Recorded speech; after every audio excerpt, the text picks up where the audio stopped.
কালা মানুষ, কালা বোঝেন তো জি? কথা বলেন, কালা কাকে বলে? যারা ভালো দেখতে পায় তো নাকি জি? যারা কালো শুনতে পায় না তারা কালা। তো বাড়ির কোলে মাইক বেঁধে দিয়ে যদি তবু ঘুমায়, এরা কালা না? যেমন তোল এরা কি শুনতে পায় না জি? বাড়ির কোলে মাইক বাঁধা আছে তবু ঘুম আসে কি করে?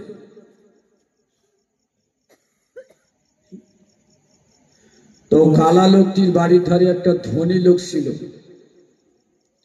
লোকটি কেউ সম্ভ্রান্ত, অর্থ সম্পদশালী, বয়স হয়ে গেছে, শরীর খারাপ। পাড়ার লোক সব তাকে দেখতে আসছে। কালা চিন্তা ভাবনা করলো, আমার প্রতিবেশী, আমারও দেখতে যাওয়া ভালো। কেন?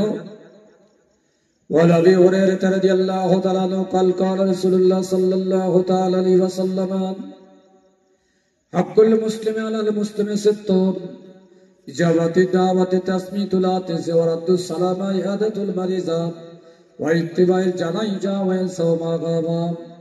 আল্লাহ নবী বলেন, এক মুসলমান আর এক মুসলমানের প্রতি ছটা হক আছে, দায়িত্ব আছে, কর্তব্য আছে। দেখা হলে সালাম করতে হবে, সালাম দিলে জবাব দিতে হবে। অসুস্থ হলে দেখতে যেতে হবে, মারা গেলে জানাজা পড়তে হবে। হাঁচি উঠলে জবাব দিতে হবে। ইসলামের নিয়ম নীতি না জানা থাকলে জিজ্ঞাসা করলে বলে দিতে হবে। তাহলে কেউ যদি অসুস্থ হয়, আত্মীয় স্বজন হোক, গ্রামের মধ্যে দেখতে যাওয়া হলো রাসূলুল্লাহর হক। কিন্তু আমরা যে সমাজে বাস করি, কেউ যদি অসুখ হয় আর তার সাথে যদি জায়গা জমি নিয়ে, দু এক কাটা জায়গা নিয়ে একটু ঠেলাঠুলি হয়, মন কষাকষি হয়, দেখতে যাওয়া তো দূরের কথা, দোয়া ইনুস পড়বো, কখনো মরবে জি। এ হলো সমাজের ব্যায়াম। আর শরিয়ত বলছে দেখতে যাওয়া। কালা তাই চিন্তা করছে, আমার বাড়ির পাশে ধনী লোক আর সবাই দেখতে যাচ্ছে, আমি যদি না যাই মান সম্মান যাবে। তো বললো আমি দেখতে যাব, কিন্তু আমি তো কালা মানুষ, আমার কথা কেউ শুনবে না। আমি যা বলবো সকলা শুনবে, সকলার কথা আমি শুনতে পাবো না। এই ভেবে কালা চারটে প্রশ্ন ঠিক করেছে। এক নম্বরে, আমি মুসলমান হিসাবে ওই অসুস্থ রুগী ধনীকে গিয়ে বলবো আসসালামু আলাইকুম, তো মুসলমানের উত্তর দেবে। দুই নম্বর, জিজ্ঞাসা করব ধনী কেমন আছেন? ধনী বলবেন আলহামদুলিল্লাহ, আগের থেকে ভালো আছি। তো আমি বলবো আলহামদুলিল্লাহ, আল্লাহ ভালো রাখুন। তিন নম্বর, জিজ্ঞাসা করব কি খাওয়া দাওয়া করেন? রোগী মানুষ, তো ধনী বলবেন শরীর খারাপ, তো একটু বেঁচে খুঁজে খাচ্ছি। তো আমি বলবো আলহামদুলিল্লাহ, রোগ থেকে বাঁচার জন্য একটু বেঁচে খুঁজে খাও। আর চার নম্বর বলবো কোন ডাক্তার দেখাচ্ছেন? ধনী বলবেন শহরের ডাক্তার, আমি বলবো আলহামদুলিল্লাহ ভালো ডাক্তার। চারটে প্রশ্ন উত্তর ঠিক করে আর কালা এবার ধনী দেখতে যাচ্ছে। গিয়ে দেখি ছেলে নাতি পুতি চারদিকে ঘিরা আছে। কালা লোক তো জি জোরে সালাম দিল, আসসালামু আলাইকুম।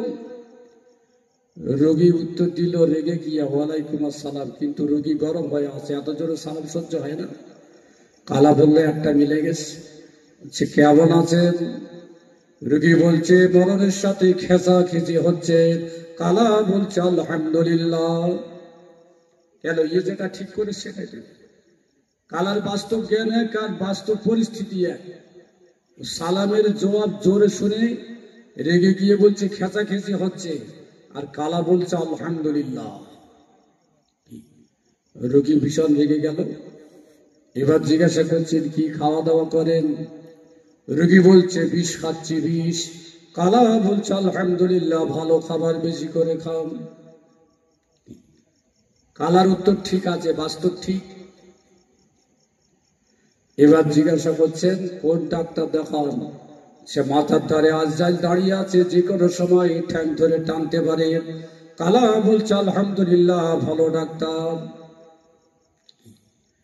সবগুলো কি বাস্তবে মিলল? রোগী রেগে গিয়ে বলছে একে ঘাট ধরে বার করে দিত।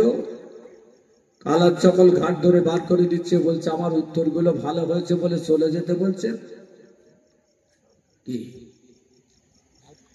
তাহলে নিজে বোঝা আর বাস্তব বোঝা দুটো আলাদা জিনিস।